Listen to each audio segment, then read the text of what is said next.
My name is Jake, and this is a story about my life, one filled with struggle, hope, and moments when everything seemed too heavy to carry. I want to tell you everything, from the tears to the small joys, from nights when I cried into my pillow to mornings when I somehow found the strength to try again. Maybe, just maybe, someone out there reading this will feel less alone. I wasn't always the sad kid. I used to be the one laughing the loudest, the one racing my friends down the street, barefoot and carefree. But life has a strange way of changing things. It started when I was 12. My parents were fighting a lot back then. Sometimes I heard them yelling from my room. Other times it was just silence, long, cold silence that made the house feel like a stranger's place. It felt like the air was thick, as if every breath I took had weight, and I knew something bad was going to happen. Then one morning, Dad left. He packed his things quietly and kissed my forehead before walking out. "Take care of your mom." Okay, those were the last words he said to me. I didn't understand it then, but that moment changed everything. I felt like my world had cracked, and I was standing there, trying to hold it together with my small, shaking hands. After he left, Mom wasn't the same. She tried to be strong, but I could see her eyes. They looked empty, like all the light had gone out of her. There were nights when she sat at the kitchen table, crying silently into her coffee, thinking I couldn't hear her. I heard every sob. Each one felt like a knife to my heart. School became harder. I couldn't focus. My grades started dropping, and the teachers noticed, but I didn't know how to tell them what was going on at home. I was embarrassed. My friends stopped calling after a while because I stopped showing up to hangouts. I thought if I stayed away, they wouldn't ask questions. I didn't want to talk about how lost I felt or how much it hurt that Dad left without looking back.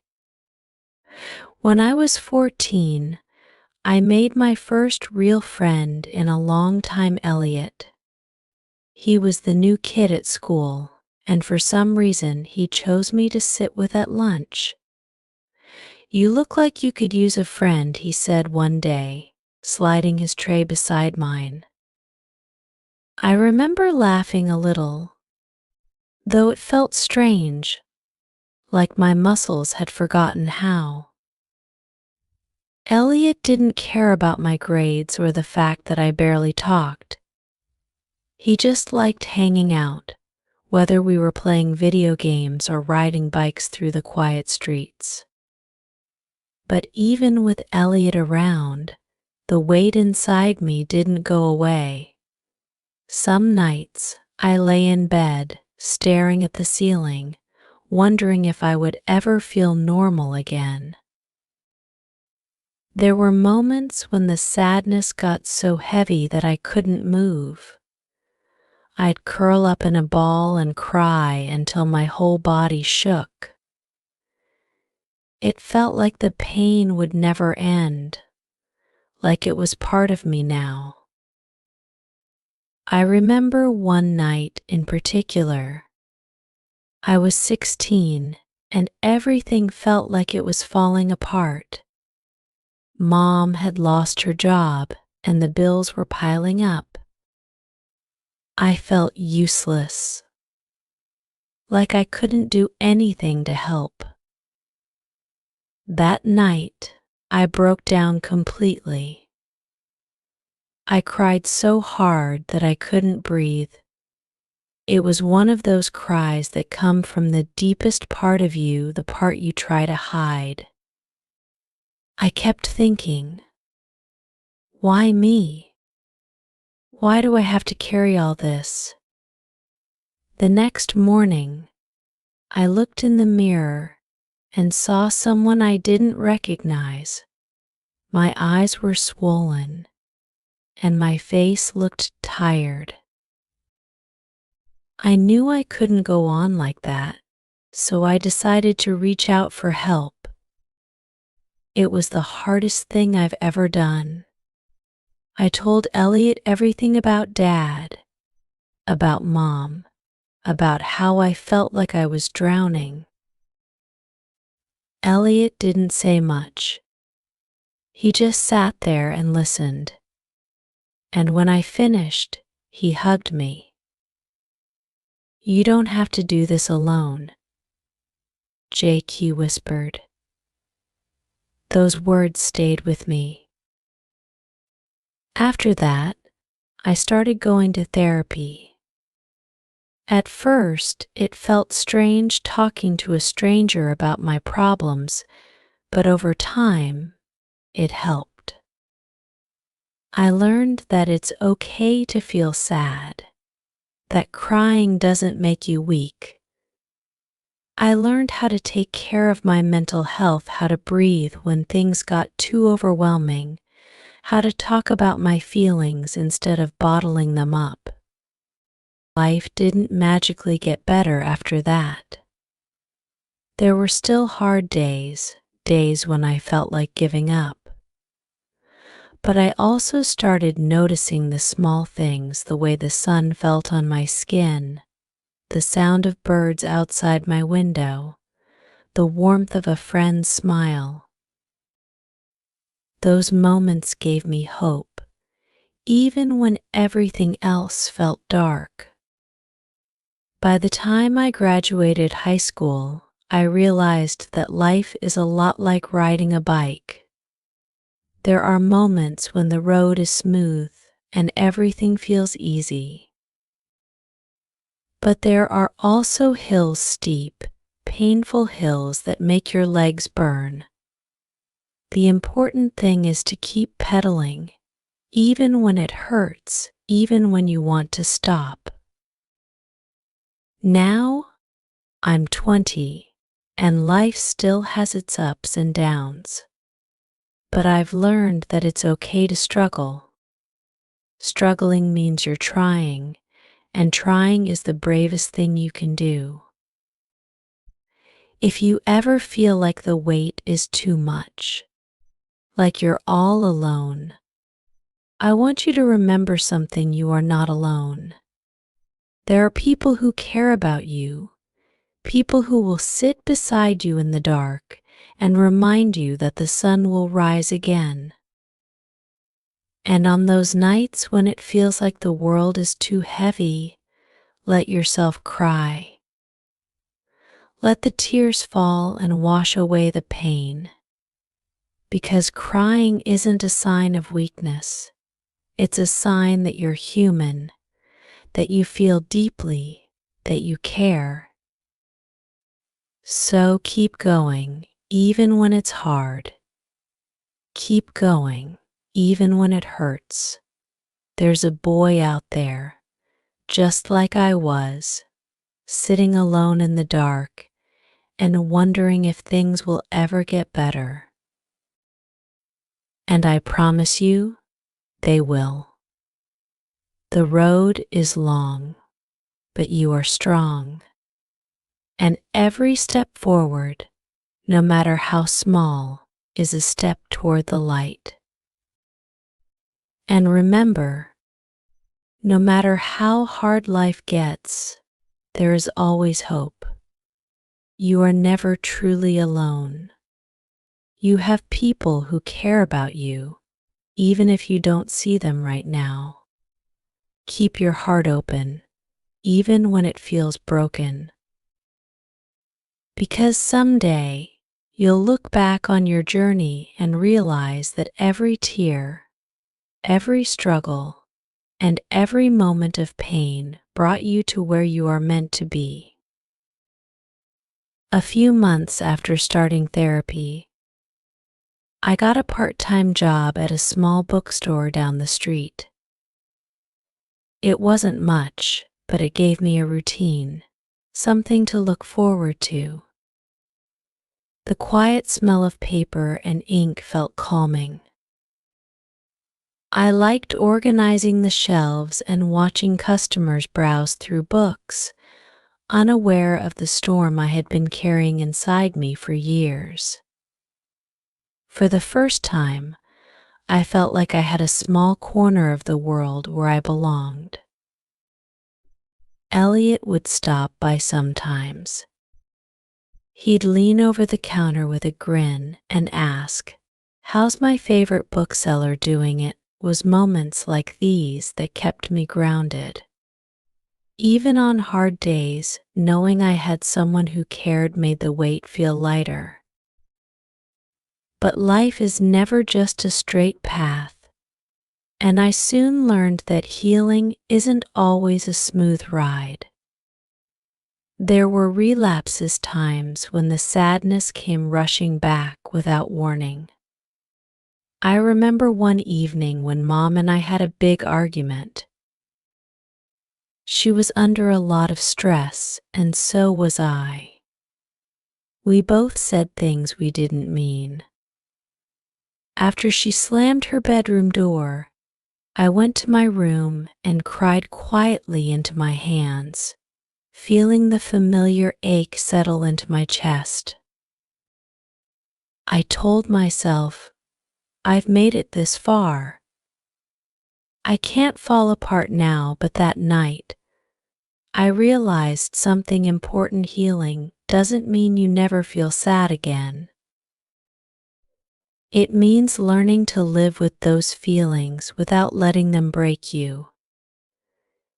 It's about finding your way back to the light, no matter how many times the darkness tries to pull you in. I still had Elliot by my side, but I knew I needed more tools to help me cope. My therapist suggested journaling, and though it felt silly at first, I gave it a try. I'd write about my thoughts, my fears, and the little things that made me smile, like the stray cat I saw sleeping on a bench, or the way the rain smelled on warm pavement.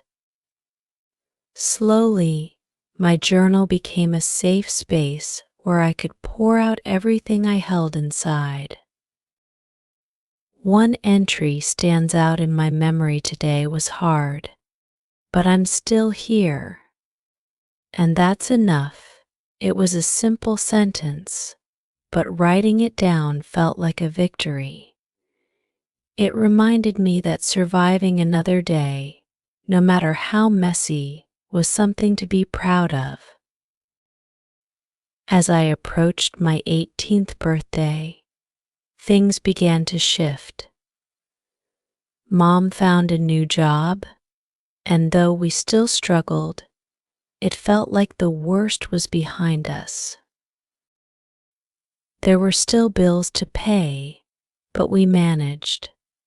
She started smiling more, and so did I. We were healing in our own way, slowly, unevenly, but surely. Then came college applications. I didn't think I was smart enough to go to college, not after the years I spent struggling with my grades. But Elliot wouldn't hear it. "You've made it through worse," he said one day, kicking a pebble across the road as we walked. "You can do this too." With his encouragement, I applied to a few local colleges. The waiting period felt like torture. Every day I checked my email, heart racing, wondering if I'd get a chance to start fresh. And then, one morning, it came an acceptance letter. I stared at the screen for a long time, blinking back tears. I had done it. That night, Mom and I celebrated with takeout and soda. She hugged me tighter than she had in years. "I'm proud of you, Jake," she whispered, her voice thick with emotion. For the first time in a long while, I felt something bloom inside me, hope. College wasn't easy. There were new challenges, hard classes, late night study sessions, and moments of self-doubt. But I learned that it was okay to ask for help.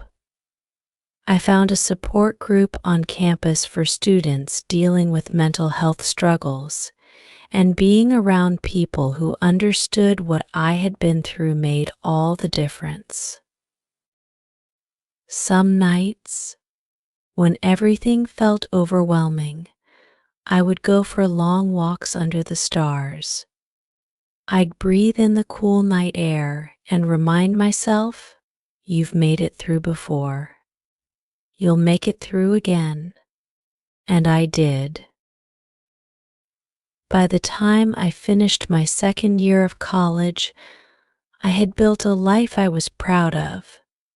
I wasn't the sad kid I used to be, though the sadness still visited from time to time. But I was stronger now, more resilient. I knew how to ride the waves instead of letting them drown me. Elliot and I stayed close. He became more than just my best friend, he became my brother in every way that mattered. We'd sit by the lake on summer evenings, talking about everything and nothing, grateful for the friendship that had carried us through the toughest times. I look back on those years now, and though they were filled with struggle and tears, I wouldn't change a thing. Every hardship, every sleepless night, every painful cry shaped me into the person I am today. I learned that it's okay to struggle. It's okay to fall. What matters is that you get back up, no matter how many times you stumble. Life will always have its ups and downs, but the key is to keep moving forward one step, one breath, one day at a time. And when it feels like the world is too heavy to carry, remember this: you are not alone. There are people who love you, even when you can't see it. There is always light, even in the darkest places. And there is always hope, no matter how lost you feel. So keep going, my friend. Cry if you need to, rest when you must, but never, ever give up. You are stronger than you know, braver than you believe, and more loved than you realize. And one day, when you look back on your journey, you'll see that every tear, every struggle, every moment of doubt brought you closer to becoming the person you were meant to be.